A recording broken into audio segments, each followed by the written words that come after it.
My name is Marvin, and I am 63 years old. I am sitting alone at Denver International Airport on Christmas night, staring at a clock that has been mocking me for over 12 hours. My daughter Lauren promised she would pick me up. She said those exact words. "Wait for me at the airport, Dad. I will be there soon." But the terminal is empty now. My phone shows 15 missed calls that nobody answered. This was supposed to be our first Christmas together in 3 years. If you have ever spent a holiday alone waiting for someone who never showed up, you know exactly how I felt. Before I tell you what happened next, please subscribe to this channel. And if you are watching this during the holidays, tell me in the comments where you are spending this season.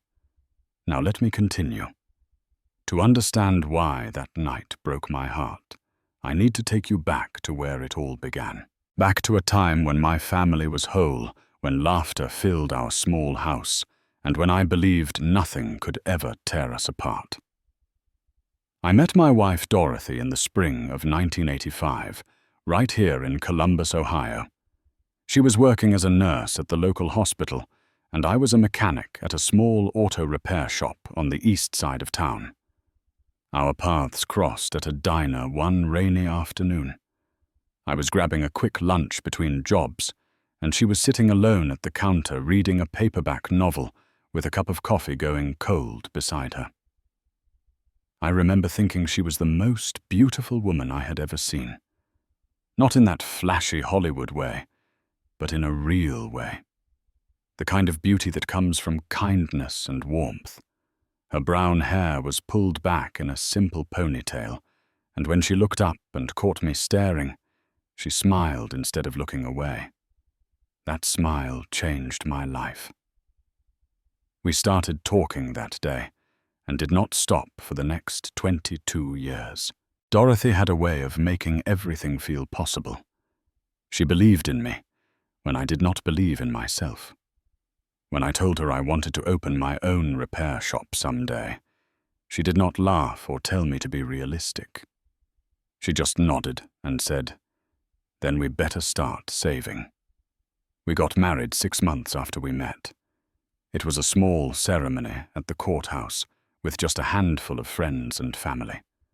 Dorothy wore a simple white dress she had bought on sale, and I wore my only suit, which was a size too big. None of that mattered. What mattered was that we were together, and we were building a life. Our first home was a tiny 2-bedroom house on a quiet street. The roof leaked when it rained, the furnace made strange noises in winter, and the kitchen was so small that we could barely fit a table. But it was ours. Dorothy planted flowers in the front yard, and I fixed everything that broke, which was often. We did not have much money, but we had each other, and that was enough. Then in the fall of 1991, Lauren came into our lives. I still remember the moment I first held her. She was so small, so fragile, with tiny fingers that wrapped around my thumb like she was holding on for dear life. Dorothy was exhausted, but glowing, and when she looked at me holding our daughter, she said something I have never forgotten. She said, "Our family is complete now, Marvin." And it was. For 16 beautiful years it was. Lauren grew up in that little house. She took her first steps in our cramped living room, learned to ride a bike on the cracked sidewalk out front, and did her homework at the kitchen table while Dorothy cooked dinner, and I tinkered with some broken appliance. Every Sunday, Dorothy would bake her famous apple pie, and the 3 of us would sit on the porch, eating slices and watching the sun go down. Those were the best years of my life. Simple, ordinary, and absolutely perfect. Dorothy had a gift for making every day special. She would leave little notes in my lunchbox, telling me she loved me, or reminding me to drink more water. She taught Lauren how to sew, how to cook, and how to be kind to others. She was the heart of our family, the one who held us all together. But life has a way of taking what you love most when you least expect it. In the spring of 2007, Dorothy started coughing. At first, we thought it was just a cold that would not go away. She kept working, kept smiling, kept pretending everything was fine. But I knew something was wrong. I could see it in the way she paused to catch her breath, in the dark circles under her eyes, in the way she held her chest when she thought no one was looking. I begged her to see a doctor. She resisted at first, said she was fine, said I was worrying over nothing. But finally she agreed. And that is when our world fell apart. Stage 4. Lung cancer. The doctors said it had already spread. There was nothing they could do except make her comfortable. 6 months. That is all we had left. 6 months of hospital visits and chemotherapy that made her sicker than the disease. 6 months of watching the woman I loved fade away piece by piece. 6 months of Lauren crying herself to sleep every night while I sat on the edge of her bed, pretending to be strong. Dorothy passed away on a Tuesday morning in October. She was 42 years old. Lauren was 16. I remember holding Dorothy's hand as she took her last breath. Her skin was paper thin, her body so small and frail. But her eyes were still the same, still kind, still warm, still filled with love. Her final words were a whisper so quiet, I had to lean in close to hear. "Take care of our little girl, Marvin." I promised her I would. It was the last promise I ever made to my wife, and I intended to keep it. The years after Dorothy died were the hardest of my life. I wanted to fall apart. I wanted to give up. But every time I felt myself slipping, I would look at Lauren and remember my promise. She needed me. She needed her father to be strong, to be there to keep going, even when going felt impossible. So I did. I worked double shifts at the shop to pay for Lauren's college fund. I learned to cook her favorite meals, even though nothing I made tasted as good as Dorothy's. I sat with her through homework and heartbreaks, through good days and bad days, through all the moments a mother should have been there for. Lauren graduated high school at the top of her class. She got a full scholarship to the University of Colorado in Denver, and even though it meant she would be halfway across the country, I was proud. So proud that it hurt. The day I dropped her off at college, I cried for the first time since Dorothy's funeral. Not sad tears exactly. More like the tears of a man who had done his best and hoped it was enough. For the next few years, Lauren and I stayed close. She called me every week without fail. She told me about her classes, her friends, her dreams. I told her about the shop, about the neighbors, about the little things that made up my quiet life. Those phone calls were the highlight of my week, the thread that kept us connected across the miles. Then in 2018, everything changed. Lauren met a man named Bradley. At first I was happy for her. She deserved love, deserved happiness, deserved someone who would cherish her the way I cherished her mother. But from the moment I heard his name, something felt off. I could not explain it then. It was just a feeling, a whisper of unease that I pushed aside because I wanted my daughter to be happy. Bradley was a director at some big marketing firm. He was 38 years old, came from money, and had the kind of confidence that bordered on arrogance. Lauren talked about him constantly, and while she sounded excited, I noticed something else in her voice, something I could not quite name. When they got married in 2020, I flew to Denver for the ceremony. The wedding was beautiful, expensive, and completely unlike anything Lauren had ever wanted. She used to talk about getting married in a garden surrounded by wildflowers and close friends. Instead, she got married in a ballroom with 300 guests she barely knew. I tried to talk to Bradley at the reception. I extended my hand, smiled, and told him I was glad to welcome him to the family. He shook my hand briefly, his grip limp and disinterested, and said thanks before walking away to talk to someone more important. That was my first real conversation with my son-in-law. After the wedding, things changed. Lauren's weekly calls became monthly calls, then calls every few months. She always had an excuse. Work was busy. Bradley had plans. Life was hectic. I understood, or at least I tried to. Young couples needed time to build their lives together. I did not want to be the clingy father who could not let go. But deep down, I knew something was wrong. I just did not know what. I would look at the photo of Lauren on my wall, the one from her wedding day, and wonder where my little girl had gone. The woman in that photo was smiling, but her eyes looked tired. Her eyes looked lost. I missed her. God, I missed her so much. For 3 years after Lauren's wedding, I spent every Christmas alone. It became a routine, the kind of routine that slowly hollows you out from the inside. I would wake up on Christmas morning, make myself a cup of coffee, and sit at the kitchen table looking at the empty chair where Dorothy used to sit. Then I would call Lauren, and every year the conversation was the same. Dad, I wish I could come visit, but Bradley's family has this tradition. You understand, right? Maybe next year. Maybe next year. Those words became a refrain, a promise that never materialized. I always said I understood, because what else could I say? I was not going to guilt my daughter into seeing me. That was not the kind of father I wanted to be. So I spent those holidays alone. I would cook a small meal, watch whatever was on television, and go to bed early.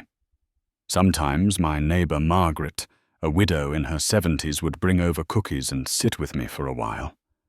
She was kind, and her company helped, but it was not the same as family. By the 3rd year, I had accepted that this was my life now. I told myself I should be grateful. Lauren was alive, healthy, building a life of her own. Some parents were not that lucky. I still had my daughter, even if I rarely got to see her.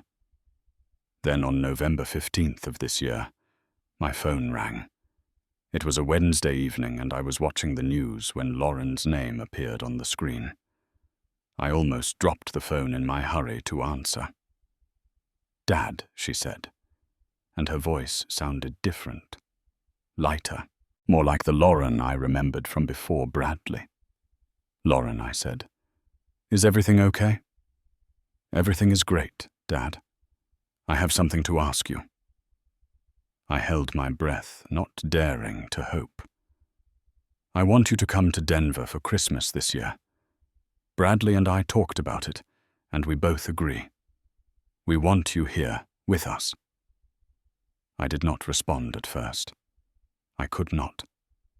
My throat had closed up, and my eyes were burning with tears I refused to let fall. "Dad, are you there?" "I am here," I managed to say. "I would love that, Lauren. I would love that more than anything." She laughed, and it was the most beautiful sound I had heard in years. "Great," she said. "Send me your flight details, and I will pick you up at the airport myself. I cannot wait to see you, Dad." After we hung up, I sat in my chair for a long time, just staring at the phone. 3 years. 3 years of waiting, of hoping, of wondering if my daughter still loved me. And finally, she had asked me to come. The next morning, I booked my flight. December 24th, departing Columbus at 10 in the morning, arriving in Denver at 2 in the afternoon local time. I sent Lauren the details, and she responded within minutes. "Got it, Dad. Cannot wait to see you." Those 5 words made me happier than I had been in years. For the next 6 weeks, I prepared. I wanted everything to be perfect. I went shopping for gifts, something I had not done in years, because there was no one to buy for. For Lauren, I found a silver necklace with a heart-shaped pendant. It looked similar to one Dorothy used to wear, and I thought Lauren might like having something that reminded her of her mother. For Bradley, I bought a high-end tool set for car maintenance. I figured maybe we could bond over something practical, find some common ground. I also put together an album of old family photos. Pictures of Lauren as a baby, as a toddler, as a gap-toothed kid on her first day of school. Pictures of Dorothy and me on our wedding day, young and full of dreams. Pictures of all three of us together, a family that had once been whole. I wanted to show Lauren where she came from. I wanted to remind her of the life we had built together, the love that had shaped her into the woman she became. Margaret noticed the change in me right away. "You seem different, Marvin," she said one afternoon, when she stopped by with some mail that had been delivered to her house by mistake. "You seem happy." "I am," I told her. "I am spending Christmas with my daughter this year." Her face lit up. "Oh, Marvin, that is wonderful. It is about time." I agreed. It was about time. The night before my flight, I could barely sleep. I lay in bed, staring at the ceiling, thinking about all the things I wanted to say to Lauren. I wanted to tell her I missed her. I wanted to tell her I was proud of her. I wanted to tell her that no matter what happened, no matter how much time passed, she would always be my little girl. When my alarm went off at 4:30 in the morning, I was already awake. I showered, dressed in my nicest clothes, and triple-checked my suitcase. The necklace was wrapped in silver paper. The album was nestled between my shirts. The tool set was too big to fit, so I had shipped it ahead. Margaret picked me up at 6 and drove me to the airport. "Have a wonderful Christmas, Marvin," she said, as I got out of her car. "Give Lauren my love." "I will." I promised. And thank you. For everything. The flight was smooth and uneventful. I sat by the window and watched the clouds roll by beneath us, feeling a sense of peace I had not felt in years. In just a few hours, I would see my daughter. In just a few hours, I would hold her in my arms and tell her how much I loved her. The plane landed in Denver at exactly 2:00 in the afternoon. I grabbed my suitcase from baggage claim and made my way to the arrivals area. The terminal was crowded with families reuniting for the holidays. Children ran into their grandparents' arms. Couples embraced. Friends laughed and hugged. I stood near the exit, scanning the crowd for Lauren's face. Any minute now she would appear. Any minute now this long wait would finally be over. I checked my phone. No new messages. I sent Lauren a quick text. "Just landed. I am at arrivals. Where are you?" I waited for a response. None came. 5 minutes passed, then 10, then 30. I tried calling her. The phone rang and rang, then went to voicemail. "Hi, you have reached Lauren. Leave a message." "Lauren, it is Dad. I am at the airport. Where are you?" "Call me back." I hung up and waited. Still nothing. By 3:00, I started to worry. Maybe there was traffic. Denver was a big city, and it was Christmas Eve. The roads were probably packed. I found a bench near the exit and sat down, keeping my eyes fixed on the doors. She would be here soon. She had promised. The first hour passed slowly. I sat on that bench watching the automatic doors open and close, open and close. Each time they slid apart, I leaned forward, hoping to see Lauren's face. Each time it was someone else. A businessman in a suit, a mother with 3 children, an elderly couple holding hands, not Lauren. At 3:30 I called again. Voicemail. At 4 I called twice more. Still voicemail. I started pacing. My legs were restless, my mind racing with possibilities. Maybe her phone died. Maybe she got stuck at work. Maybe Bradley had some emergency. There had to be an explanation. By 5:00 the sun had started to set. The crowds in the terminal were thinning as people left to celebrate with their families. The Christmas music playing over the speakers felt like a cruel joke. I tried calling the house phone, the number Lauren had given me years ago, in case of emergencies. It rang 6 times before an automated message informed me that no one was available. My stomach growled. I had not eaten since breakfast on the plane, but I did not want to leave my spot. What if Lauren showed up the moment I walked away?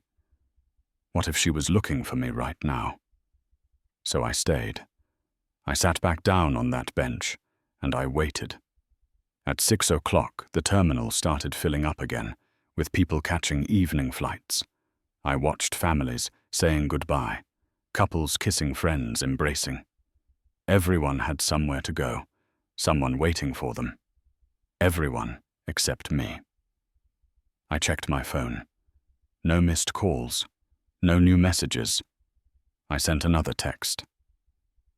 Lauren, I am starting to worry. Please let me know you are okay. The message showed as delivered, but there was no response.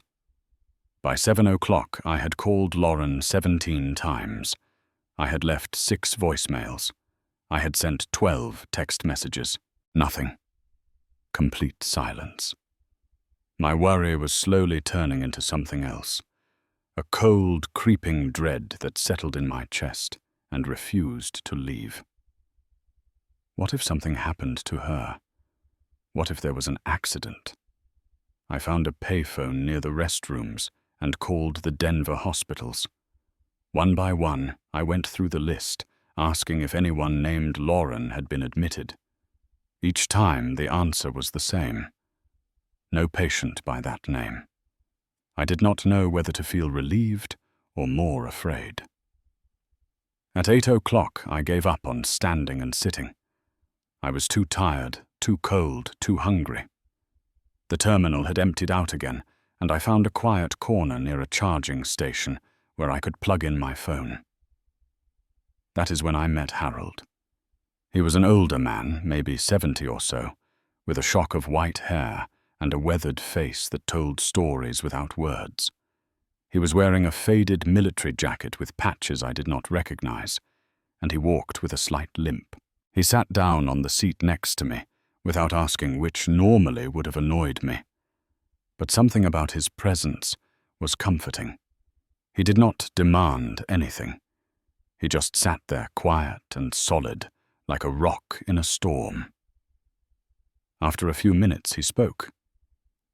"You have been here a while," he said. His voice was gravelly but kind. "I noticed you when I came through earlier. That was about 4 hours ago." I nodded. "I am waiting for someone."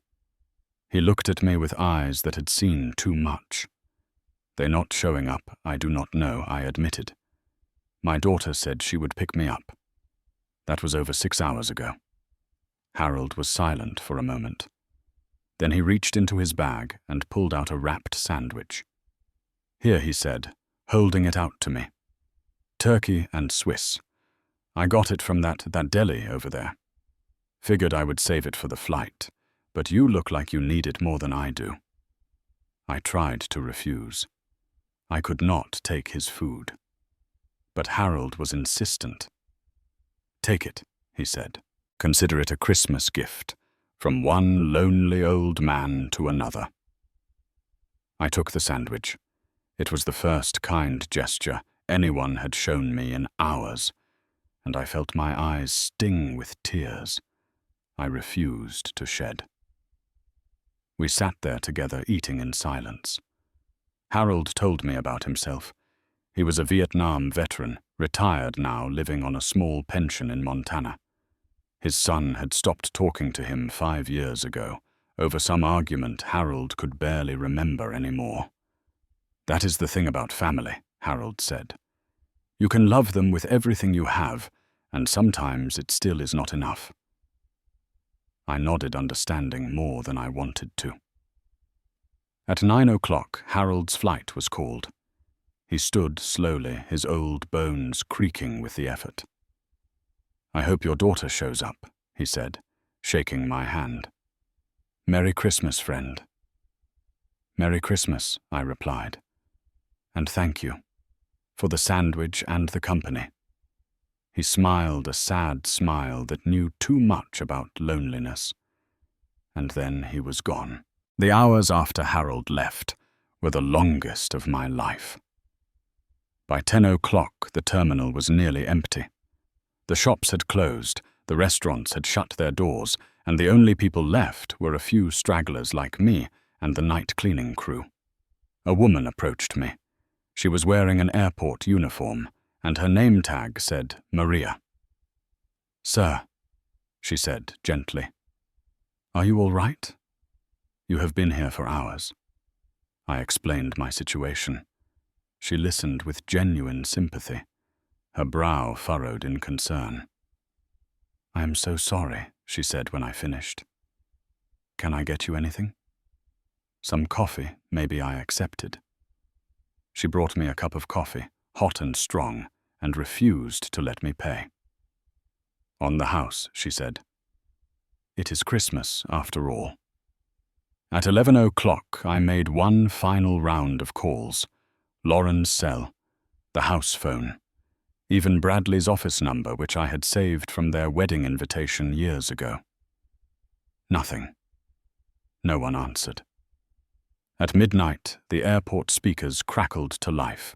"Merry Christmas to all our travelers," a cheerful voice announced. "From everyone here at Denver International Airport, we wish you safe travels and happy holidays." I sat alone in that empty terminal, listening to those words, and for the first time I let myself cry. Silent tears that rolled down my cheeks and dripped onto my jacket. The jacket Dorothy had bought me 15 years ago. I had never felt so alone in my entire life. At 1 o'clock in the morning, I was still there. The cleaning crew had finished their rounds and gone home. The security guard on duty nodded at me sympathetically, but did not ask me to leave. By 2 o'clock, exactly 12 hours since my plane had landed, I made a decision. I was done waiting. I did not know what had happened to Lauren, but sitting in this airport was not going to give me answers. I needed to find her. I needed to see for myself that she was okay. I stood up, grabbed my suitcase, and walked toward the exit. The automatic doors slid open, and a blast of cold air hit my face. It was snowing now, soft white flakes falling from a dark sky. I stepped outside into the Christmas night, determined to find my daughter no matter what it took. The cold hit me like a wall. Denver in December was brutal, especially at 2 in the morning. I stood outside the terminal, snow settling on my shoulders, and looked around for a taxi. Most of the cabs had gone home for the night, but I spotted one lone vehicle idling near the curb. I hurried over and knocked on the window. The driver, a middle-aged black man with kind eyes and a warm smile, rolled it down. "You need a ride?" he asked. "I do," I said. And I handed him the slip of paper where I had written Lauren's address 3 years ago, just in case. He looked at it and whistled. "Cherry Hills Village," he said. "That is a nice neighborhood. You got family there?" "My daughter," I said. "She was supposed to pick me up. She never came." The driver studied me for a moment. Something in my face must have told him the whole story, because he did not ask any more questions. He just nodded and said, "Get in. I will take you there." His name was Marcus, and he talked to me the whole way. Not prying, just friendly. He told me about his own family, about his kids, who were home asleep, about his wife, who would have his dinner waiting no matter how late he got home. He told me about Christmases past and Christmases to come. I mostly listened, grateful for the distraction. The drive took about 40 minutes. We left the city behind and entered a world of large houses, manicured lawns and iron gates. Even in the darkness, I could tell this was wealthy territory, the kind of place where people like me did not belong. Marcus slowed down as we approached Lauren's address. "This is it," he said. I looked out the window and felt my breath catch in my throat. The house was massive, 3 stories of stone and glass with a circular driveway and a fountain in the front that was probably beautiful in summer, but sat empty now. Christmas lights lined the roof, and through the large front windows I could see the glow of interior lights. Someone was home. I paid Marcus and thanked him for the ride. He handed me a business card with his number. "Call me if you need a ride back," he said. "And Merry Christmas, sir. I hope everything works out."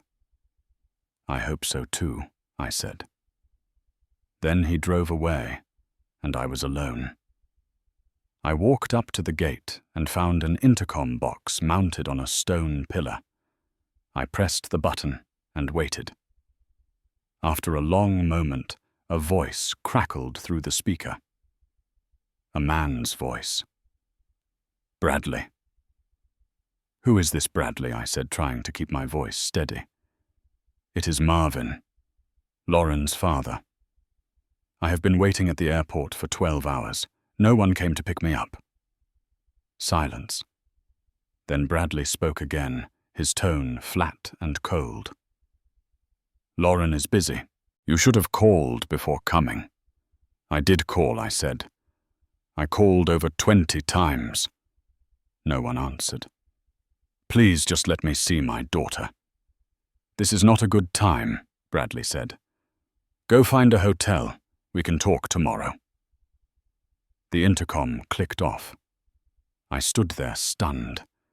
The snow was falling harder now, collecting on my hair and shoulders. My fingers were numb inside my gloves, and my son-in-law had just told me to go away on Christmas morning. I could have left. I could have found a hotel like he said and waited until tomorrow. But something inside me refused. I had not flown halfway across the country to be turned away at the door. I had not waited 12 hours in an empty airport to give up now. So I did something I never thought I would do. I walked along the perimeter of the property, looking for a way to see inside. The fence was wrought iron, tall, but with gaps between the bars. Near the back corner, I found a spot where I could see through to the main living room window. What I saw made my blood run cold. The living room was decorated for a party. A massive Christmas tree stood in the corner, covered in lights and ornaments. A long table held food and drinks, and gathered around, laughing and talking, were about a dozen people in expensive clothes, including Lauren. She was standing near the fireplace, wearing a red dress, holding a glass of wine. She was laughing at something one of the guests had said. She looked beautiful. She looked healthy. She looked perfectly fine. She had not been in an accident. She had not been sick. She had not been detained by some emergency. She simply had not come. Or had she?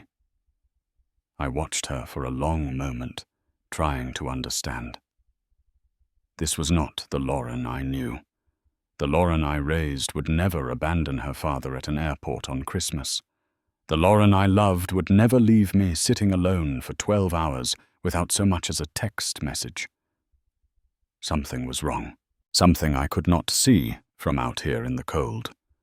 I walked back to the front gate and pressed the intercom button again.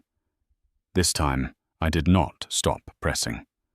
I held it down, letting the buzz echo through the house, refusing to be ignored.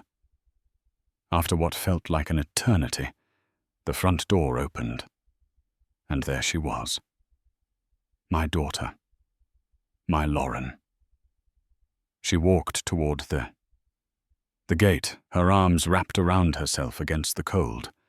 As she got closer, I could see her face in the glow of the Christmas lights. She looked confused, shocked, and when she finally reached the gate and saw me standing there, her face went pale. "Dad," she said. Her voice was barely a whisper. "What are you doing here?" "You said you would pick me up at the airport," I said. "I waited for 12 hours. Nobody came." She stared at me like I was speaking a foreign language. "What Dad Bradley told me, you cancelled your flight. He said you were sick." "I never cancelled anything," I said. "I have been trying to call you all day." "Did you not get any of my messages?" Lauren pulled out her phone, her hands shaking. She scrolled through her notifications, her missed calls, her text messages. "There is nothing here," she said. "No calls from you. No messages. Nothing." I watched her face as the realization slowly dawned. I could see the moment she understood, the moment the pieces clicked together in her mind. Her eyes went wide, her jaw tightened, and when she looked back toward the house, toward the window where Bradley stood watching, there was something new in her expression. Fury. Lauren opened the gate without another word. She grabbed my arm and pulled me up the driveway, her heels clicking against the frozen pavement. "Come inside," she said. Her voice was shaking, but not from the cold. The front door was still open, warm light spilling out onto the snow-covered steps. We walked inside, and suddenly I was standing in the middle of a Christmas party I had not been invited to. The guests fell silent as they noticed us. A dozen pairs of eyes turned toward the entrance, taking in the scene. Me, in my wrinkled traveling clothes, my suitcase still rolling behind me, snowflakes melting in my hair. And Lauren, rigid with barely contained rage. Bradley appeared from the crowd. He was wearing a cashmere sweater and holding a glass of champagne, every inch the gracious host. But his eyes were cold when they landed on me. "Lauren," he said smoothly. "What is going on?" Lauren turned to face him. Her voice was quiet, but carried through the room like a knife. "My father has been at the airport since 2:00 this afternoon. He waited for 12 hours. Nobody came." Bradley's expression did not change. "I told you," he said. "Your father cancelled his flight. He was sick." "I never cancelled anything," I said. "I called your house phone. I called Lauren's cell. I left messages." Nobody answered. Something shifted in Bradley's eyes. Just a flicker, barely noticeable. But I saw it. Lauren was not so easily convinced. "Show me your phone," she said to Bradley. "Excuse me. Your phone. Show it to me." Bradley laughed, but there was no humor in it. "This is ridiculous," he said. "We have guests. We can discuss this later." "Show me your phone," Lauren repeated. "If you have nothing to hide. Show me." The room had gone completely silent. I could feel the tension like a physical weight pressing down on everyone. The guests exchanged uncomfortable glances. Some of them started moving toward the door. An older man in the crowd stepped forward. He looked important, the kind of person who was used to being listened to. "Bradley," he said. "Just show her. Clear this up." Bradley glared at him, then at Lauren, then at me. For a moment I thought he would refuse. I thought he would throw us out and call security. But something in Lauren's face must have convinced him that would be a mistake. He pulled out his phone and handed it to her. "There is nothing on here," he said. "This whole thing is a misunderstanding." Lauren took the phone and started scrolling. I watched her face as she searched through the call logs, the messages, the emails. Her expression was focused, determined. "I do not see anything," she admitted. "No calls from you, Dad." "Check the deleted folder," someone said. I turned to see who had spoken. It was a woman about Lauren's age, with blonde hair and a worried expression. She was standing near the Christmas tree, watching the scene unfold. "The deleted folder," she said again. "On most phones, deleted messages go there before they are permanently erased." Lauren's fingers moved quickly across the screen. A moment later, she stopped scrolling. Her face went white. "What is it?" I asked. She did not answer. She just kept staring at the screen, her eyes filling with tears. I moved closer and looked over her shoulder. What I saw made my heart stop. The deleted folder was full of messages. Dozens of them, all from me. Some were from today. The messages I had sent from the airport, asking where she was. The voicemails I had left pleading for her to call me back. But others were older. Much older. "Happy birthday, sweetheart. I miss you. Lauren, please call me when you can. I worry about you. Merry Christmas, baby girl. I love you." Messages spanning 3 years. 3 years of me reaching out to my daughter. 3 years of her thinking I had forgotten about her. Bradley had deleted them all. Lauren looked up from the phone. Her whole body was trembling. "You," she said to Bradley. Her voice cracked. "You did this." Bradley tried to explain. He tried to justify. He talked about protecting her, about keeping her focused on their marriage, about not letting her father become a distraction. "Your father does not belong in our world," he said, and his voice was harsh, now stripped of its polished veneer. "He is just a mechanic from Ohio. He would have held you back." "I am her father," I said. "I raised her alone after her mother died. I sacrificed everything for her." Bradley sneered at me. "And what good did that do? You still could not give her the life she deserves." Lauren stepped between us. Her tears had stopped, replaced by something harder, something I had never seen in her before. "Get out," she said to Bradley. "Excuse me." "You heard me. Get out of this house." Bradley laughed. "This is my house," he said. "Fine," Lauren said. "Then I will leave." She grabbed my arm and pulled me toward the door. I barely had time to grab my suitcase before we were outside again, the cold night air hitting my face. Lauren did not slow down until we reached her car. She unlocked it with shaking hands and told me to get in. "Where are we going?" I asked. "Anywhere but here," she said. She started the engine and pulled out of the driveway, leaving Bradley standing in the doorway of his mansion, alone among his wealthy guests. I looked at my daughter. Tears were streaming down her face, but her jaw was set with determination. "I am so sorry, Dad," she whispered. "I did not know. I swear I did not know." I reached over and took her hand. "I know, sweetheart," I said. "I know." And I did. Because the Lauren I raised the little girl who used to ride on my shoulders and help me fix things in the garage, that Lauren was still in there.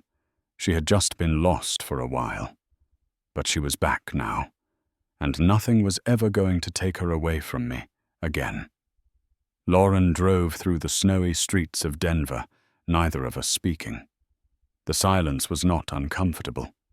It was the kind of silence that comes after a storm, when the worst is over and you are just trying to catch your breath. Eventually, she pulled into the parking lot of a hotel downtown. Not a fancy place, but clean and respectable. She parked the car, but did not turn off the engine. "I am getting us a room," she said. "Maybe 2 if they have them. We are not going back to that house tonight." "Okay," I said. She looked at me, then really looked at me, and I could see the weight of 3 years pressing down on her. "Dad, she started, then stopped. I do not even know what to say. "I thought you had stopped calling. I thought you did not want to talk to me anymore. I thought maybe you were angry about the wedding, or disappointed in my choices, or just tired of trying." "I was never tired of trying," I said. "I called every week. I texted every holiday. I sent letters when the calls did not go through. I never stopped, Lauren. Not once." She broke down then. Not the quiet tears from earlier, but real sobs that shook her whole body. I reached over and pulled her into my arms, holding her the way I had when she was a little girl, when the world seemed too big and too scary, and all she needed was her daddy to make it better. "Shh," I whispered. "It is okay. You are here now. That is all that matters." We stayed like that for a long time. Eventually, Lauren composed herself. She wiped her eyes, took a deep breath, and went inside to book the rooms. When she came back, she had 2 key cards in her hand. We went upstairs and settled into our rooms. They were small but comfortable, with beds that looked inviting after the longest day of my life. Lauren knocked on my door about 20 minutes later. She had changed out of her party dress and was wearing sweatpants and a plain t-shirt. She looked like my daughter again. "Can we talk?" she asked. "Of course," I said. She came in and sat on the edge of my bed. I sat next to her, and she started to talk. She told me everything, about how Bradley had slowly isolated her from her friends and family, about how he controlled the finances, the social calendar, even her phone, about how he made her feel like she was lucky to be with him, like she should be grateful, like she was not good enough on her own.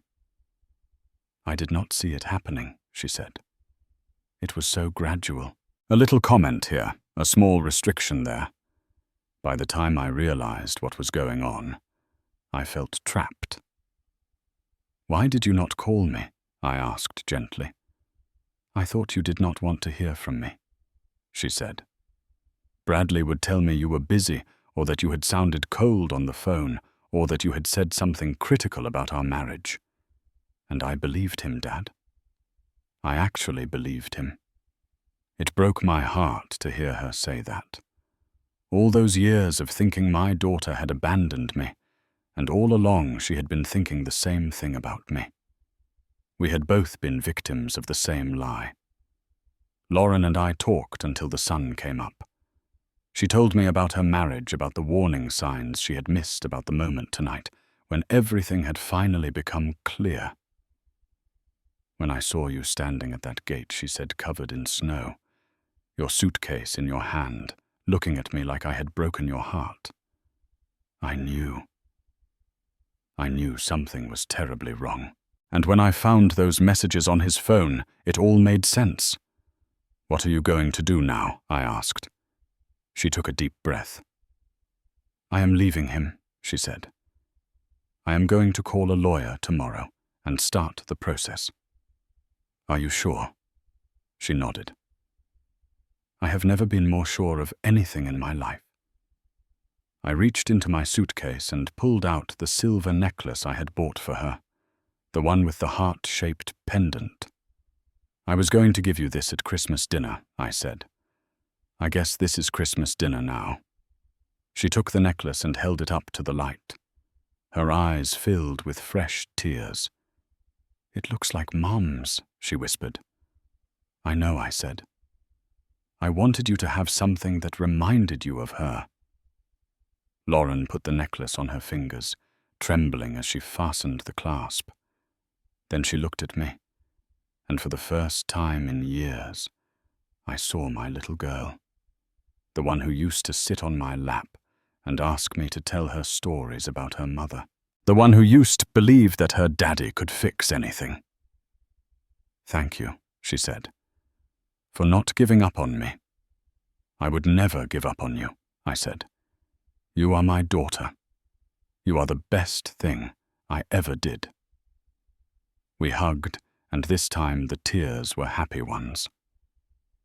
The next 2 weeks went by faster than I expected. Lauren filed for divorce the day after Christmas. The process would take months, but she was determined. She hired a good lawyer, one who specialized in cases like hers, and started building her case. I stayed in Denver to help her. She rented a small apartment on the other side of the city, far from Bradley and his world. It was not fancy, just a one-bedroom place with second-hand furniture and a kitchen that barely fit 2 people. But it was hers. I helped her unpack. I assembled her furniture. I cooked her meals and made her coffee in the morning. It was like old times, like when she had first moved to Colorado, and I had flown out to help her get settled. "I missed this," she said one evening as we sat on her tiny balcony watching the sunset. "I missed having you around, Dad." "I missed you too, sweetheart," I said. "More than you know." By the time I had to fly back to Ohio, Lauren was doing better. She still had a long road ahead of her, but she was stronger than she had been. She had found her footing again. She drove me to the airport, and this time she did not leave me waiting. We stood at the security checkpoint, neither of us wanting to say goodbye. "I will come visit you next month," she promised. "For real this time." "I know you will," I said. "I am sorry it took me so long to see the truth," she said. "The important thing is that you saw it, and you were brave enough to walk away." She hugged me tight and fierce, and I held her just as tightly. "I love you, Dad," she whispered. "I love you too, baby girl." And then I walked through security and boarded my plane, leaving my daughter behind, but knowing for the first time in years that she would be okay. The months that followed were some of the best of my life. Lauren kept her promise.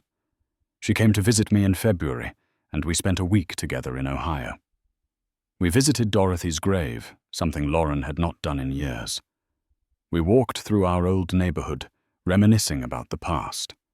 We cooked dinner together in my small kitchen, laughing at our failures and celebrating our successes. It was like having my daughter back from a long journey to a faraway place. Lauren's divorce was finalized in the spring. It was not easy, and there were days when she called me, crying, overwhelmed by the legal battles and the emotional toll. But she never gave up. She fought for her freedom, and she won.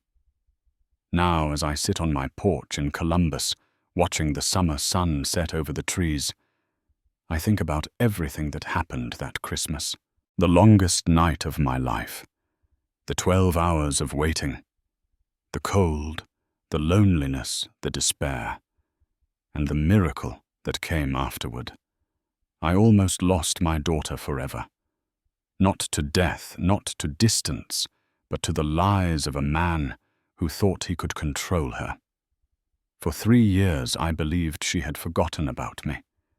For 3 years she believed the same thing about me. But love does not give up so easily. Love waits. Love persists.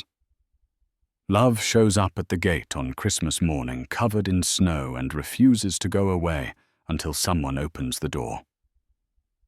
That is the lesson I learned that night in Denver. Sometimes love means showing up even when no one is waiting for you.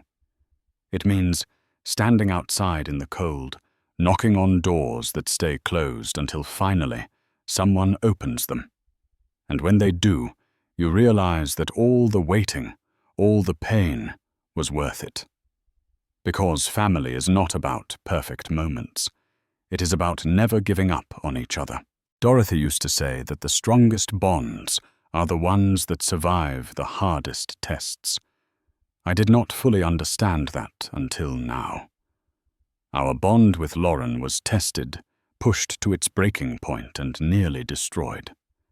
But it survived. It came out stronger on the other side. These days, Lauren and I talk every week, sometimes more. She has started a new job at a smaller company, one that values her for who she is, not for who she is married to.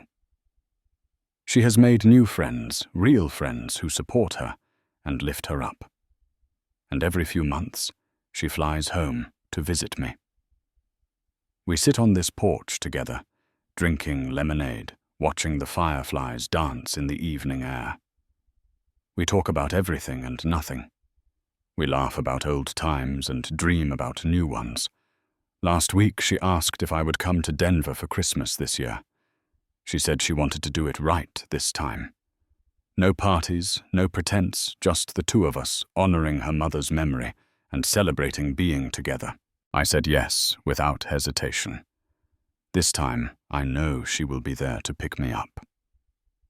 So if you have ever felt forgotten, if you have ever waited for someone who never came, if you have ever wondered if the people you love still care about you, let me tell you something important. Do not give up. Keep reaching out. Keep showing up. Keep loving even when it feels hopeless. Because sometimes the person you are waiting for is waiting for you too. They just cannot find their way back to you yet. Be patient. Be persistent. Be there when the door finally opens, and when it does, hold on tight and never let go. Now I want to hear from you. Have you ever been in a situation where someone you loved seemed to have forgotten about you, only to discover there was more to the story? How did you handle it? Please share your experiences in the comments below. If this story touched your heart, please hit the like button and subscribe to this channel. Your support means the world to me and helps us share more stories like this one. And if you know someone who needs to hear this message, someone who might be feeling alone or forgotten this holiday season, please share this video with them. You never know whose day you might brighten. Thank you for watching. Thank you for listening. And thank you for being part of this community. May your holidays be filled with love, connection, and the people who matter most. Take care of yourselves and take care of each other. Until next time.